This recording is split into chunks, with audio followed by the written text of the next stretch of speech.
this thing. I just super glued the fuzzy on top because I'm so sick of it falling off.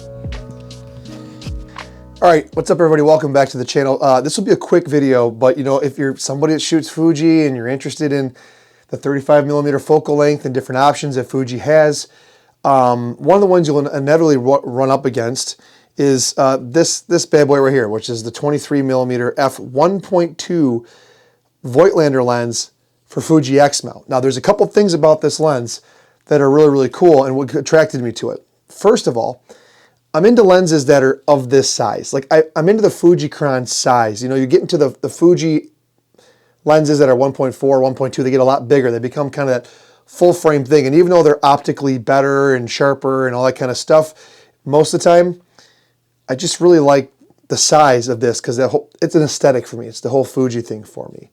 The other thing that will attract you to this lens is that if you look on the back of it right here, there are electrical contacts.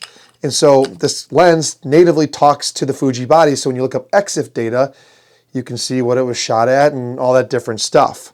That's cool as well. It's metal construction.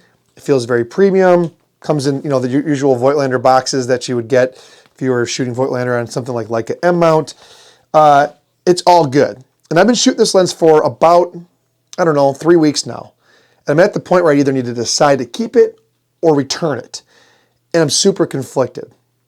Now, let me back up for a second because Fuji glass has a certain rendering to it. In some instances, it's really nice. In some instances, it can be not as nice. You know, it depends.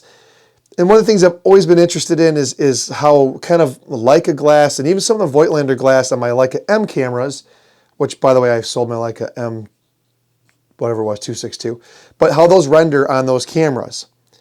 They're not clinical, they're not perfect, but they have a quality to them that just kind of gives a little bit more organic feel to it. So that was my attraction to this. And Voigtlander, across almost all their lenses, have some signature type of look to them. So I've been shooting, like I said, for the last 3 or 4 weeks with this. I'm at the point where I need to keep it or I got to return it, and I'm super conflicted. And I'll just be really honest with you guys. I haven't made a decision yet, but I need to quickly. Here are the things that I really liked about this lens. Number one, the metal construction of the lens. I like metal lenses. It's one of my attractions to Fuji. They have metal lenses most of the time. I think they're really good. I don't like what Canon, Nikon, Sony are doing with the plastic. I don't want to hear the scientific conversations about plastic's more durable. I don't care. I want metal. It feels really good on the camera. It feels good in my hands. I like the cold to touch. I like that. This lens has that. So that's a good thing. Second, aperture ring, just like Fuji. So you don't lose anything there, right? It's just normal operation. Number 3, 1.2. You guys follow this channel for a while, you know that wide plus shallow is one of my favorite things on a camera. So like 28mm equivalent or 35mm equivalent focal length. I really like that look.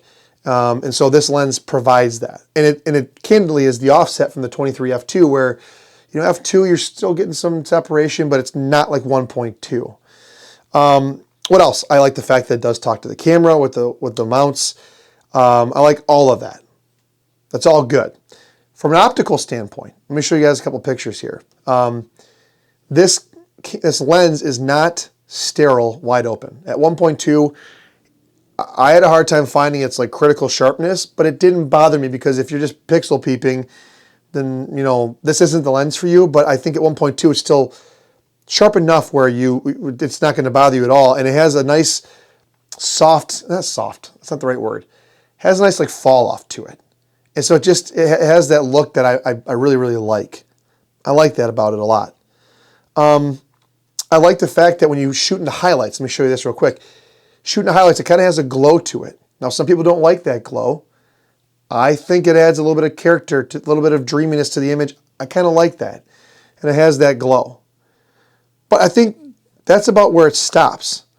Because, well, I don't believe this lens is weather sealed. If you look, there's no sealing rubber gaskets back there. So there's that as an issue. The second one is this lens has the signature Voigtlander. Every Voigtlander lens that I've shot anyways has this characteristic where you shoot an image, anything that's white, like on a shirt or a sign or whatever has like purple coloring all in it, like a purple fringing, but it's not just on like the edge of a lot of times you see people shooting up at leaves in the sun, backlit, and you get purple fringing on the edge of the leaves. It's not like that necessarily. It's anything white, like this bull on my shirt. It's white. If I shot it with this lens wide open, it would have a purplish hue to it. You guys can see what I'm talking about in this video example that I'm showing you here. So I don't like that. That kind of bothers me. And I think the biggest thing is that it's manual focus. Now there's two things with this. The manual focus ring, you know, if you're going to shoot manual focus after shooting Leica, you want that finger tab. Now I can buy one and probably stick it on and add it, but it's just this ring. I found myself a lot of times as kind of like searching for it, and what you'll end up doing inevitably is accidentally grabbing the aperture ring. And the aperture ring is another complaint because on the part where there's markings, it's smooth.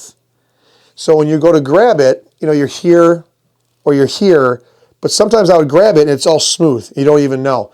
And so I had a really hard time kind of just from muscle memory grabbing the aperture ring and then finding the focus ring, and I felt like I was kind of fiddling.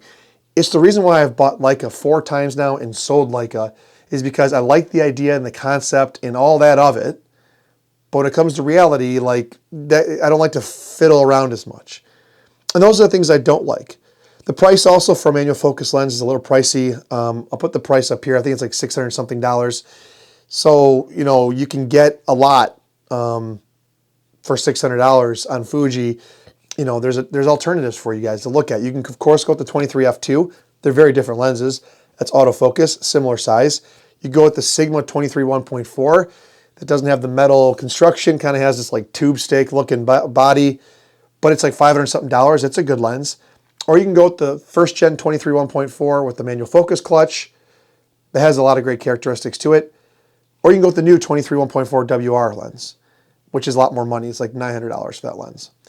But the point is, there's a lot of options in Fujiland. I think there's even Viltrox 23 1.4, probably TT Artisans. There are other options. And so ultimately, I have to make a decision. And I think just as I'm talking through this right now, I'll make the decision.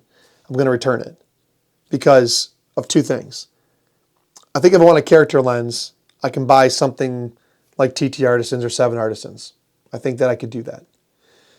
I don't really care about the camera, the lens talking to the camera as much when I'm shooting manual focus. I don't know if I care about that, honestly. The second is too much futzing around with the manual focus. I just know, like I'm going to Disney again, or Florida, not just Disney, it's Florida, a couple places we're stopping again in December. I want this to be my focal length. And I'm already having reservations about using this lens because I'm not sure I'll get along with the manual focus. You know, you got kids and stuff, you're running around. Sometimes you want to pull the camera up one-handed and focus, recompose, or, you know, focus and track. And I think I'm going to want the autofocus long term. So with that, yeah, I think I'm going to return this lens. I'm going to return it. But if you're okay with manual focus and you want more of that, like, je ne sais quoi, that vibe, that maybe the Fuji lenses are too sterile, or maybe Sigma's too sterile, and you don't want the size of the 1.4 glass or the cost, I would recommend this lens. Just be careful of the purple fringing, and obviously it's manual focus. It's a good lens. I just don't think it's going to stick with me moving forward. That's it, guys.